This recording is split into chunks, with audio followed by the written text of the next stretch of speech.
Department of Justice officially opening a criminal investigation into fired Fed Governor Lisa Cook over whether or not she misrepresented at least 3 properties on separate mortgage applications. Wall Street Journal reporting that subpoenas have already been sent out.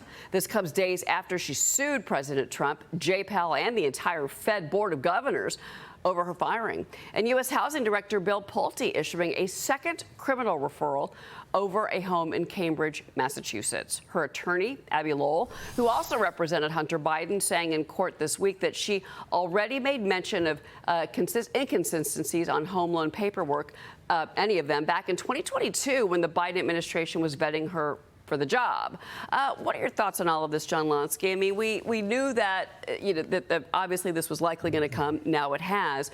She's fighting back, Abby Lowell, the attorney. At the same time, she is a Fed governor, and Trump has asked, he said she's fired, she's fighting that, and she says she will not leave her post.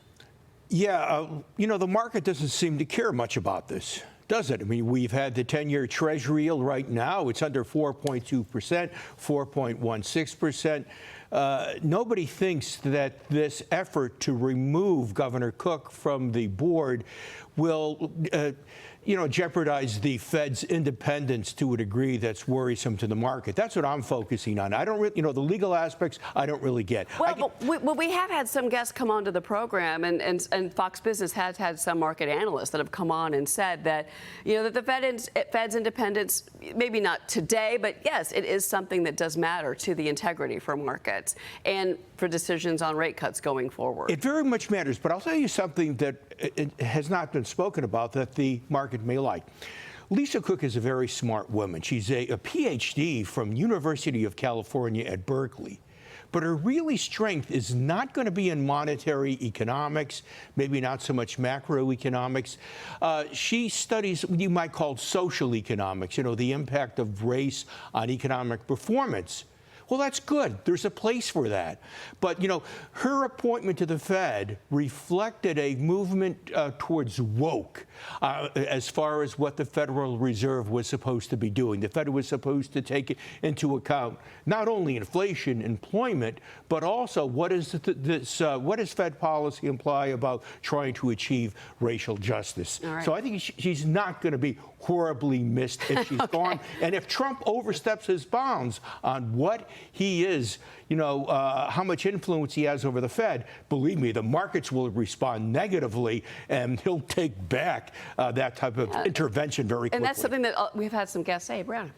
Yeah, I think it's fair. At the end of the day, it is fair for the Department of Justice to investigate Lisa Cook. It's not an indicative of wrongdoing. It's just an investigation. And if she ends up going to trial, she will have her fair day in court. That being said, I think it is fair for Americans to say what went wrong on her mortgage applications, because the average American would not get away with that. And look, this investigation may turn up and say just what Abby Lowell said. She already explained this away. These discrepancies were, not anything problem. But at the end of the day, the appearance of impropriety for a critical institution like the Fed is enough for some people to legitimately say maybe it is best for her to resign. I think that's a fair route to take. Yeah, she's making it clear that she's not going to be doing that. But, President Trump's choice for Fed Board governor, this is Stephen Miran. He was actually grilled yesterday on Capitol Hill in front of the Senate Banking Committee. He was questioned over questionable labor statistics data, as first noted by President Trump. Watch this. Donald Trump stated that the BLS faked the job numbers before the election to try and boost Kamala's chances of victory. Do you agree with that? The Bureau of Labor Statistics did not take corrective action to improve the quality of steadily. I believe that they were complacently allowing the data to continue. Do you have any evidence that they faked numbers? Well, as I said a moment ago, the data have steadily deteriorated in quality, and I'm happy to give in other words, just two straightforward questions about your independence, and you've blown both of them. I'm not going to ask you to filibuster on why you think the BLS data has been going downhill or cooked, when frankly it has been the gold standard. I'm making the statement that BLS leadership did nothing to arrest the deterioration in data quality. So Miran maintains that he would uphold the central bank's independence. Democrats pressing him on whether his current role on the Council of Economic Advisors would continue should he find himself with a new job. I have received advice from counsel that what is required is an unpaid leave of absence from the Council of Economic Advisors. And so considering the term for which I'm being nominated is a little bit more than 4 months, that is what I will be taking. Well, your independence has already been seriously compromised by your statement. You are going to be technically an employee of the President of the United States, but an independent member of the Board of the Federal Reserve? That's ridiculous. Look, I'm committed to the independence of the Federal Reserve. I have in the past proposed a suite of reforms to improve governance of the Federal Reserve. That suite was a package deal. It was a system of checks and balances designed to diffuse political power and isolate the Fed from political interference. It would be inappropriate to take one check or balance away from the entire suite. If I heard you correctly, if you are confirmed to this, you are not going to resign from your current position at the White House? Why did counsel advise you in that way? Well, I'm not a lawyer, so I can't answer why they advise me that way. But you can determine your own career. You know that, right? No. You want to go back to the Council on Economic Advisors after this term. Is that correct? Well, I don't know what will happen. If I am nominated and confirmed for a longer term than just a handful of months, I would absolutely resign. So I understand his point, Brianna, to be clear. He's saying, look, this is a short-term issue. He's replacing Krugler, who resigned, within a week. It was a very fast resignation. So there's this current spot open.